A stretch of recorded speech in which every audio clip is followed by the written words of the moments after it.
Good morning and welcome once again to the classroom of Uluko or Labisi. Today I want to tell you about a common mistake or something that many people who are Yoruba learners or enthusiasts find confusing, especially for those who are pretty much familiar with the English language or the English alphabet before learning the Yoruba language. These two letters are the letters B and letter P. People who are not able to pronounce this letter properly sometimes call B as B, or they call P as P to sound just like English. It's okay.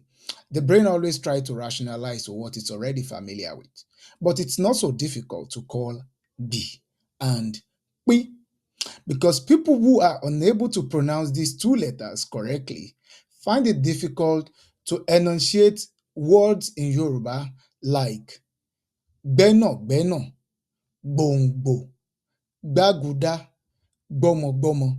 Such a person might say bẹ́nàbẹ́nà, bombo, bágudá, bọ́mọbọ́mọ, which might elicit some laughter. Or with the letter P, if you cannot call P, it becomes difficult to say things like pàkúté, pàǹtí, panápaná. Such a person might say pàkúté, pàǹtí, panápaná, which could actually be funny. But how exactly do you pronounce these two letters in a very simple way?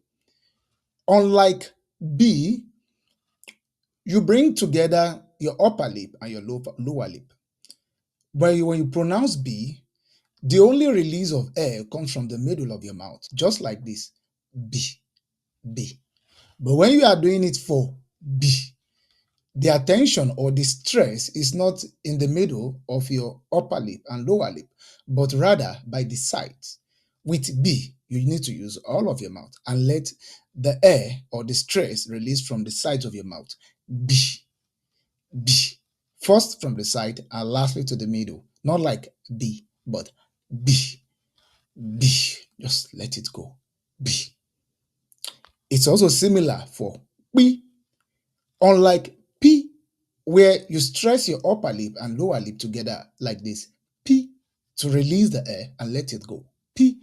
But for P, you also need to use the side of the mouth, just like this. P, P. You use the side of the mouth. And that is just the way you call it. P. You can also practice this with your friends and family so that you can pronounce these two letters easily. I hope you find help on your journey in learning this beautiful language called Yoruba. And see you in my next class. Bye.